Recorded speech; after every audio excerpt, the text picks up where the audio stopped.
जय श्री राम।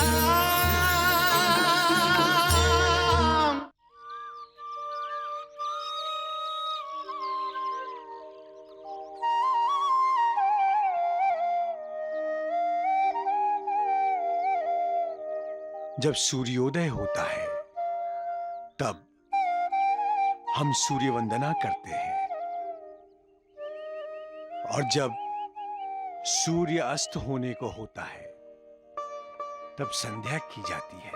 संध्या करने से पहले पवित्रीकरण किया जाता है। राम, मनुष्य के पास, व्यक्ति के पास 3 घटक हैं, तन, मन और चित्त। इन तीनों को पवित्र करने के लिए 3 आचमन किए जाते हैं। पहला आचमन है ओम केशवाय नमः। जो जल अग्नि प्राणवायु में निहित होकर आकाश में रहता है उसे केशव जल कहते हैं।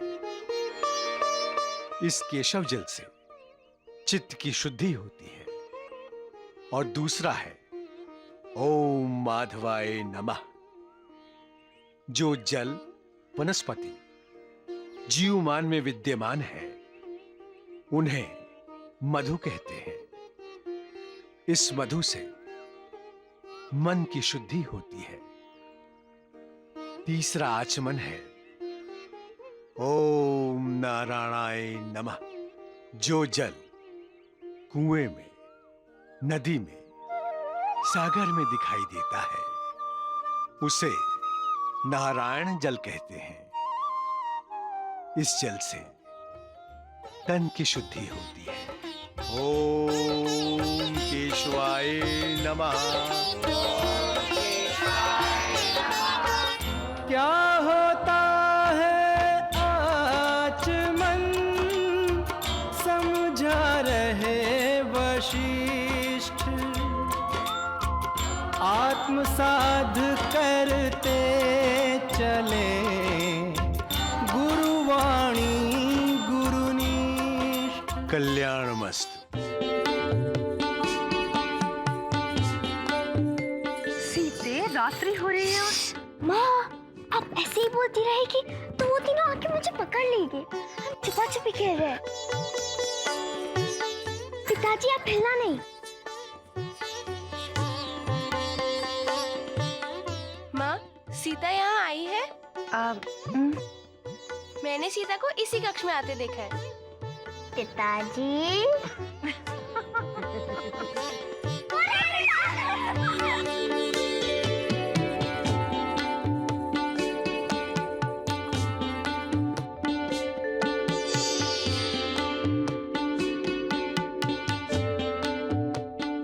सीता ने हमारा जीवन ही बदल दिया सुनैना।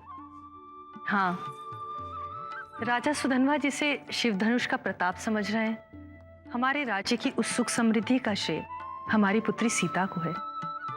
5 वर्ष पहले हमें सीता मिली और इन 5 वर्षों में मिथिला में कभी किसी वस्तु के अभाव का अनुभव नहीं हुआ। इसीलिए मैं सीता को लेकर चिंतित हूँ। वो क्यों स्वामी?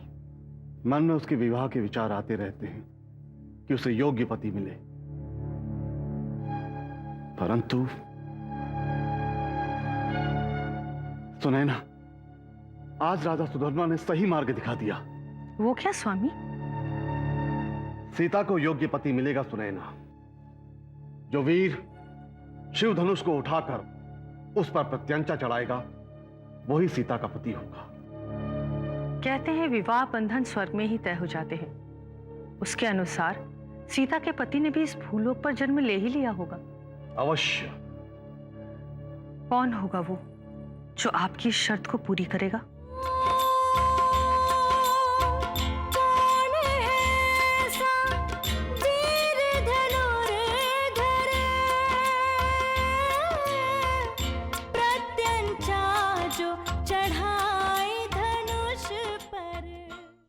आप सबने गुरुकुल में आने से पहले बाण चलाना सीख लिया होगा, परंतु केवल बाण चलाना ही धनुर्विद्या का आत्मसाध करने का लक्ष्य नहीं है। जब हम धनुष पर बाण चढ़ाते हैं तो हमारे मन में कुछ प्रश्नों के उत्तर अवश्य होने चाहिए।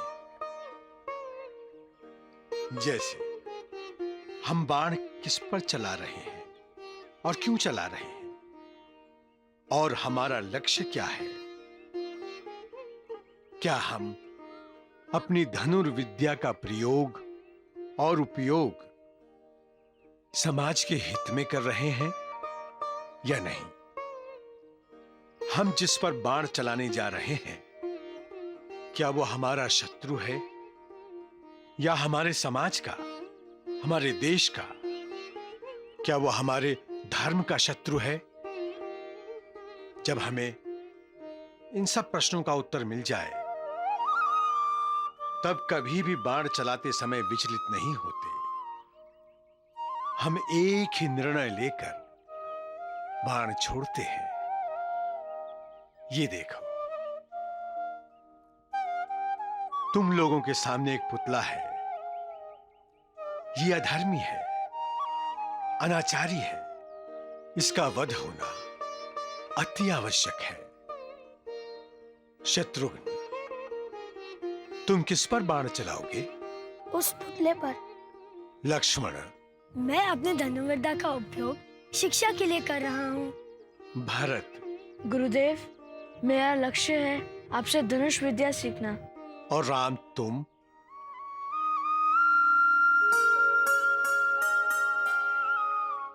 कल्याण हो। उठो राम। राम, तुम किस पर बाण चलाओगे? गुरुदेव, उस अनाचारी, अधर्मी और अत्याचारी पर। तुम्हारा लक्ष्य क्या है? उस अधर्मी के अनाचार और अत्याचार से लोगों को मुक्त कराना। राम, क्या तुम अपनी धनुर्विद्या का प्रयोग समाज के हित के लिए कर रहे हो? गुरुदेव, उस अत्याचारी और अधर्मी का वध होते ही समाज भय मुक्त होगा। राम, तुम जिस पर बाण चला रहे हो, क्या वो तुम्हारा शत्रु है? अनाचारी और अधर्मी किसी एक का शत्रु नहीं होता। वो तो पूरे समाज का, धर्म का, देश का शत्रु होता है, और उसे उचित दंड देना हर किसी का कर्तव्य है। राम, भविष्य में तुम महान धनुर्धर बनोगे। अब बताओ, तुम करना क्या चाहते हो? उस अत्याचारी का दमन।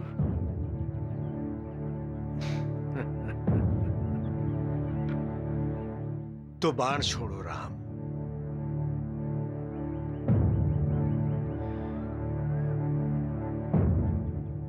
राम,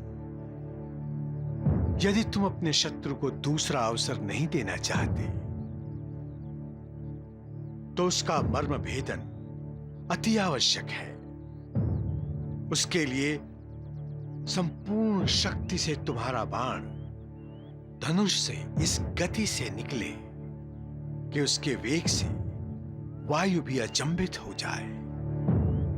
प्रत्यंचा को खींचो और बाण को छोड़ो राम।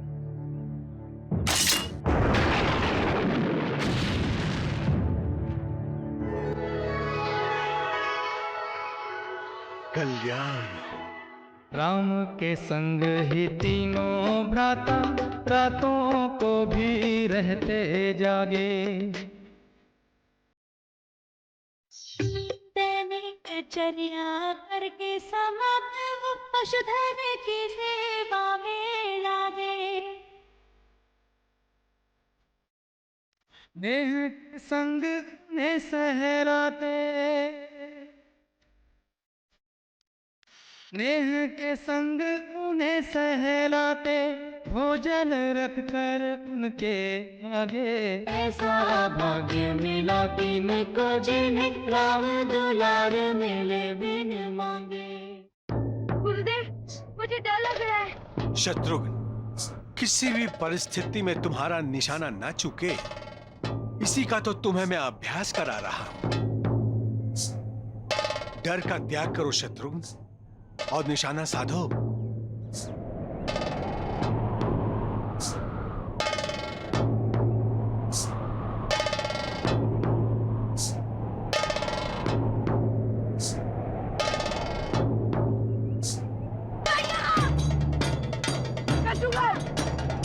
शत्रुघ्न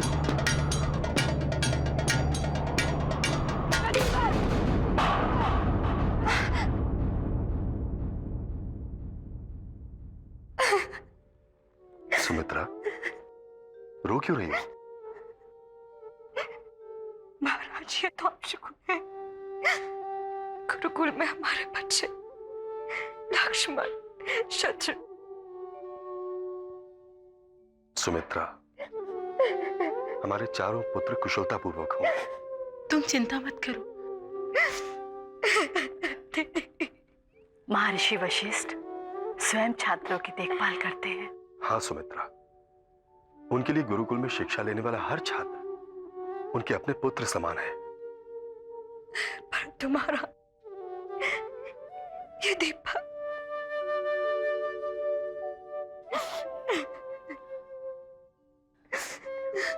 देखो सुमित्रा, दीपक अभी भी जल रहा है, अर्थात हमारे चारों पुत्र गुरुकुल में सुरक्षित और सकुशल होंगे। लो,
ध्यान रखें, इस शरीर के साथ जुड़ा है मन। मन बड़ा चंचल है, शरारती है। यह आपको एक पल में, एक क्षण में वहां ले जाता है जहां आप जाना नहीं चाहते।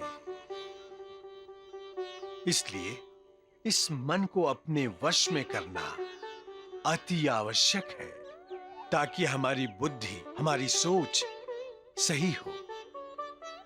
जब तक हमारी सोच सही नहीं होगी तो हमारे कर्म सही नहीं होंगे। और कर्म कौन करता है? ये शरीर। तो इस शरीर को हमें निर्बल नहीं होने देना है। शेष उपदेश प्रातः प्रार्थना सभा में दीजिएगा। पुत्रों, अब तुम सब विश्राम करो। प्रणाम गुरुदेव। कल्याण हो।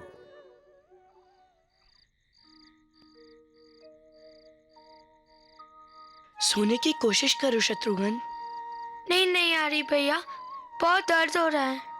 कहाँ? यहाँ? हाँ, यहाँ। सो जाओ, अभी दर्द दूर हो जाएगा। भैया, आप लोरी सुनाओगे तो झट से नींद आ जाएगी। मैं लोरी सुनाऊंगा तो तुम्हें नींद नहीं आएगी, तुम्हारी नींद उड़ जाएगी। नहीं राम भैया, आप लोरी सुनाओ ना। हाँ राम भैया, सुनाओ ना, हमें माँ की याद आ रही है। हमें भी सुनाओ ना राम। तुम गाओगे तो मुझे लगेगा कि मेरी माँ मेरे लिए लोरी गा रही है। भैया, आप ही ने तो आश्रम आते समय माँ से कहा था कि आप हमारी माँ बन जाएंगे। गाइए ना भैया। नन्हा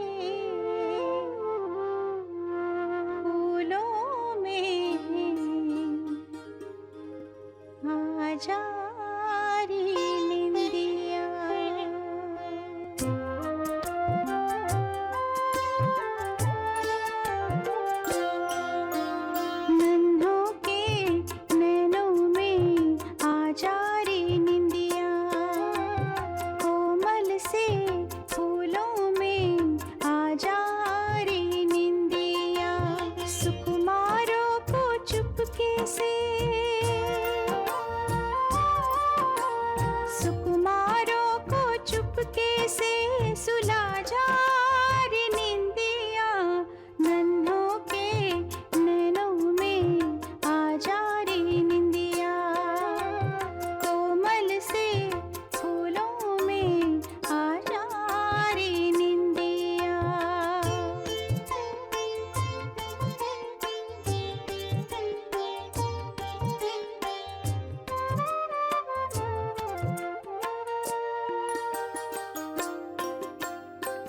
प्यारे प्यारे पलकों पे जादू की सलाई चल फेर दे, राज दुलारों पे तू प्यार के रंग बिखेर दे, डाल इन पे आंचल माया में भिगो के, दिन दिन बड़े हो ये रात रात सो के, भोर भय तक दूर तू इनसे, भोर भय तक दूर तू इनसे ना जा रे निंदिया, नन्हों के नैनों में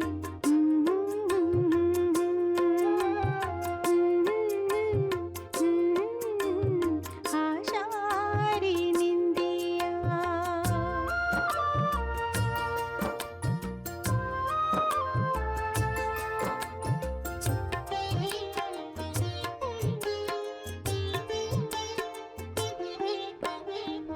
निंदियारी ले जाई नी ऐसे अनोखे संसार में, चांद सितारे जहां परियों से पाए उपहार में,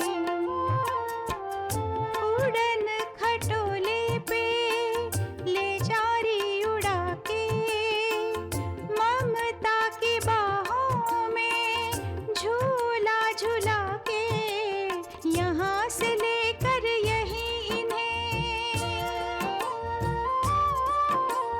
यहाँ से लेकर यहीं इन्हें पहुँचा जा रे निंदिया, नन्हों के नैनों में आ जा रे निंदिया, कोमल से फूलों में आ जा रे निंदिया।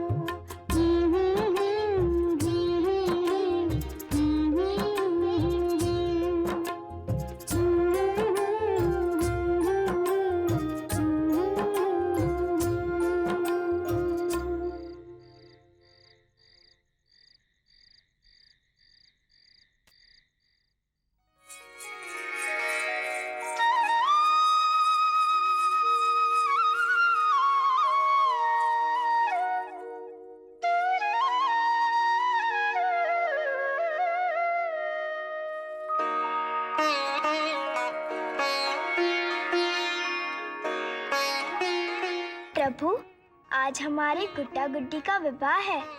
मेरी गुड्डी को आशीर्वाद दीजिए। मेरी गुड्डी ने एक शर्त रखी है कि जो ये शिव धनुष उठाकर इस पर प्रत्यंशा चढ़ाएगा वो उसी को वरमाला पहनाएगी। सीते, बड़े पिताजी तुम्हारे विवाह की बात कर रहे थे। तुम्हें कैसा पति चाहिए? मुझे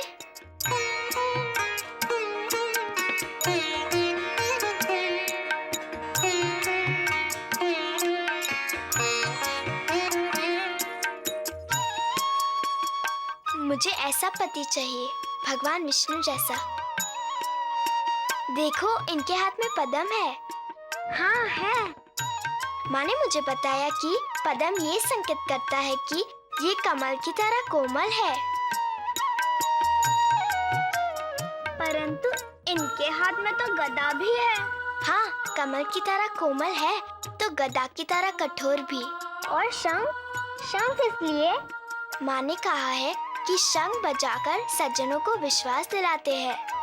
कैसा विश्वास? वो जो सुदर्शन चक्र है ना, उससे दुर्जनों का वध कर देंगे। परंतु तुम्हें कैसे पता चलेगा कि तुम्हारे पति में ये सब बातें हैं? अरे उर्मी, जो शिव धनुष उठाएगा उसमें ये सब बातें होगी ही होगी।